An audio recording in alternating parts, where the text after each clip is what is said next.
کہ باپ کیا بات کر رہا ہے، لیکن اسماعیل علیہ السلام خزانِ نظر تھے یا کہ مکتب کی کرامت تھی؟ سکھائے کس نے اسماعیل کو آداب فرزند؟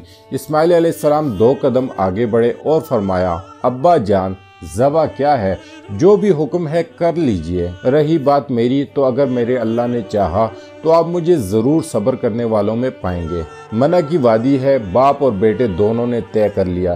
باپ ذبح کرنے پر راضی، بیٹا ذبح ہونے پر راضی۔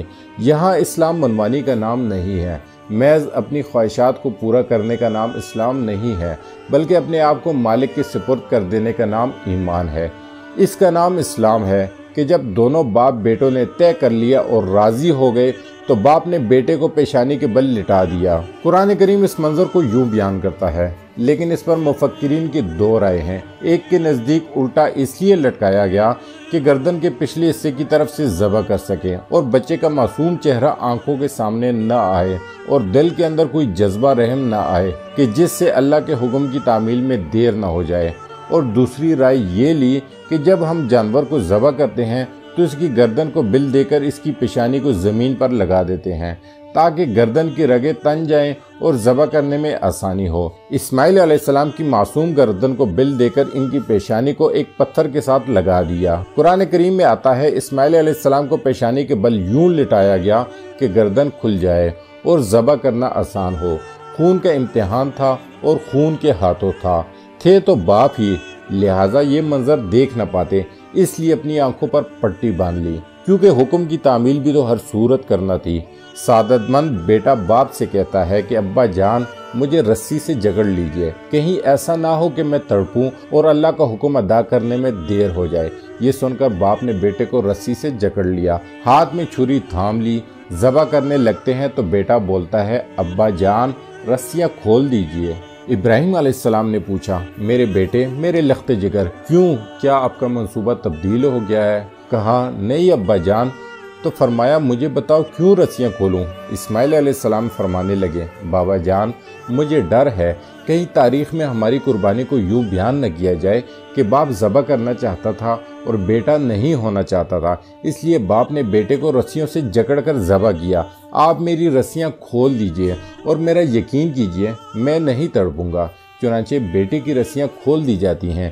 بیٹا پیشانی کے بل لیٹا ہوا ہے، چھری ہاتھ میں پکڑ رکھی ہے، منع کی وادی ہے۔ دل خراش منظر دیکھ کر ہوا بھی تھم سی جاتی ہے، روئی زمین گویا سکتہ ہو جاتے ہیں۔ آسمان پر حورے اور فرشتے یہ منظر دیکھ کر خاموش ہیں، زمین کانپ رہی ہے، منع کی وادی میں تھر تھراہٹ تھاری ہے۔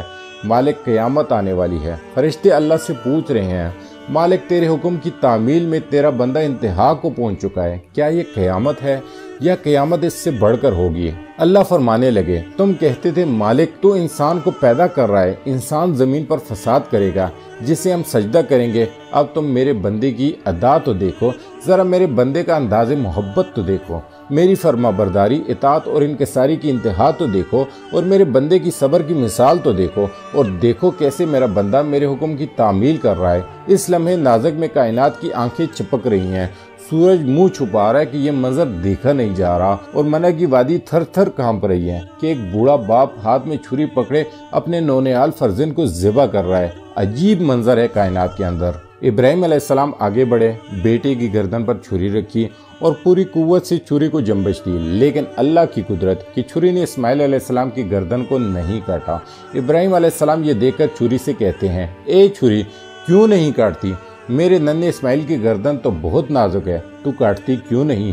چھری کو اللہ پاک نے آواز دی، کہنے لگی، اے خلیل اللہ، آپ کاٹنے کو کہتے ہیں اور اللہ رب ذوالجلال کہتا ہے کہ اگر تو نے اسماعیل کا ایک بھی بال کاٹا تو تجھے جہنم کی گہرائیوں میں پھینک دوں گا۔ اے خلیل اللہ، آپ کی مانوں یا رحمان کی مانوں؟ ابراہیم علیہ السلام نے کہا، چھری تیرا کام تو کاٹنا ہے۔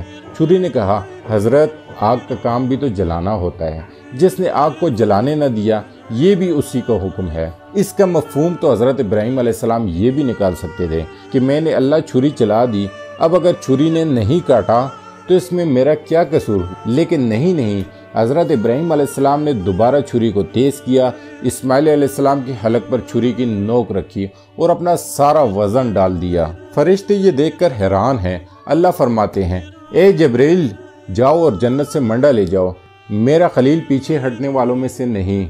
دورانچہ جبریل امین علیہ السلام جنت سے منڈا لے کر جاتے ہیں، حضرت اسماعیل علیہ السلام کو چھری کے نیچے سے ہٹاتے ہیں، اس کی جگہ منڈا رکھ دیتے ہیں۔ اب حضرت ابراہیم علیہ السلام ایک مرتبہ پھر چھری چلاتے ہیں، اس بار گردن کٹ گئی، خون بہنے لگا۔ خون کی چھینٹے حضرت ابراہیم علیہ السلام پر پڑے تو دل لرز اٹھا، خیال آیا شاید کام ہو گیا، دل باپ کے جذبات سے لبریز ہو گیا۔ ابراہیم علیہ السلام نے اپنی آنکھوں سے پٹی ہٹائی تو دیکھا سامنے کا منظر ہی بدل چکا تھا۔ جس کو بیٹا سمجھ کر ذبح کیا وہ بیٹا نہیں تھا بلکہ دمبا تھا، اور جبریل امین علیہ السلام پاس کھڑے ہیں اور اسماعیل علیہ السلام بھی ان کے پاس کھڑے مسکرا رہے ہیں۔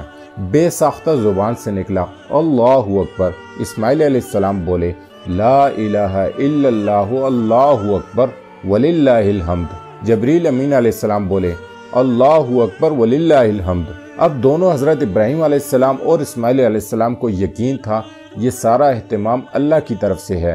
یہ ایک آزمائش تھی، کیونکہ جبریل امین علیہ السلام کا آنا اور حضرت اسماعیل علیہ السلام کی جگہ دمبے کا ذبح ہونا، تو یہ یقین تھا کہ جبریل امین علیہ السلام ہی بارگاہ الہی سے لے کر آئے ہوں گے اور بیٹا پاس کھڑا مسکرا رہا ہے۔